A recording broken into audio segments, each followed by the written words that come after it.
akan membahas materi ketiga, materi terakhir, yaitu teks editorial.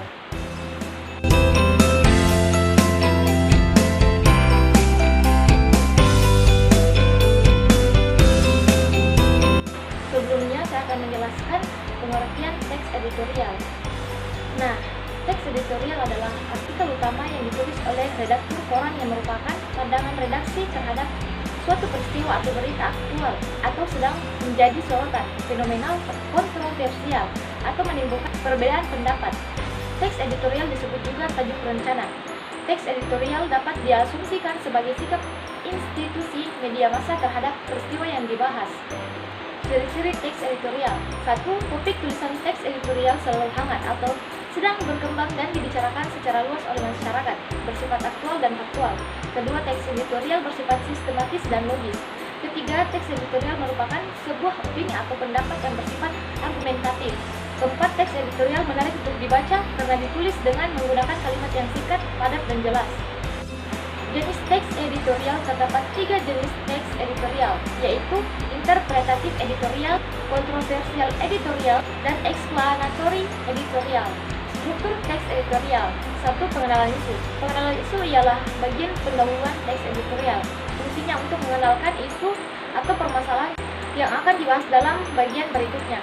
Pada bagian pengenalan isu disajikan peristiwa persoalan aktual, fenomenal, dan kontroversial. Kedua, penyampaian pendapat atau argumen. Bagian ini merupakan bagian pembahasan yang berisi tanggapan redaksi terhadap isu yang sudah diperkenalkan sebelumnya. Ketiga, pengenalan.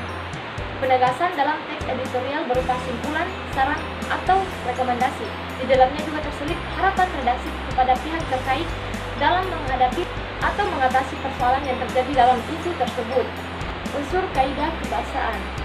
1. Adverbial, 2. Kondisi, 3. Verba material, 4. Verba rasional, dan kelima, verba mental. Fungsi teks editorial. 1.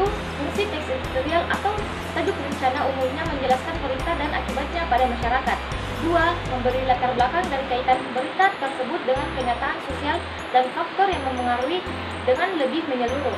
Ketiga, terkadang ada analisis kondisi yang berfungsi untuk mempersiapkan masyarakat akan kemungkinan yang bisa terjadi.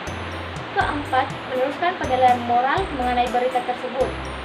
Manfaat teks editorial. 1. Memberikan informasi kepada pembaca. Kedua, bermanfaat untuk merangsang pemikiran pembaca. Ketiga, teks editorial terkadang mampu menggerakkan pembaca untuk bertindak. Langkah-langkah membuat teks editorial atau tajuk rencana. 1. Mengambil topik atau masalah penting yang memiliki sudut pandang berita terkini dan menarik perhatian pembaca. 2. Mengumpulkan informasi dan fakta, meliputi laporan objektif dan melakukan riset. Ketiga, menganalisis masalah yang telah diangkat. Keempat, memberikan solusi yang realistis terhadap masalah di luar pengetahuan umum. 5. Menulis kurang lebih 500 kata dengan menggunakan kata kerja dan tidak menggunakan kata ganti sayap. Langkah-langkah menyunting teks editorial atau tajuk rencana. 1. Membuat kalimat demi kalimat untuk menemukan kesalahan penggunaan ejaan, pemilihan kata, atau pola kalimat. 2. Membenarkan kesalahan penggunaan ejaan, mengganti kata tidak tepat, dan memperbaiki kalimat yang tidak tepat. 3. Memeriksa keterpaduan paragraf untuk menemukan paragraf. Keempat, memperbaiki keruntutan paragraf yang tidak tepat dapat dilakukan dengan cara membuat paragraf tidak padu, menempatkan paragraf pada urutan yang tepat, atau menambah paragraf di antara paragraf yang tidak utuh. Adapun analisis struktur contoh teks editorial sebagai berikut. Dan adapun kesimpulan dari materi ini ialah 1. Teks editorial juga disebut tajuk rencana. Kedua, aktual berarti betul-betul ada, yang sedang menjadi pembicaraan orang banyak, atau berita mengenai suatu peristiwa atau masalah hangat. 3. Teks editorial sering kita jumpai dalam koran atau surat kabar, media online, atau majalah berita.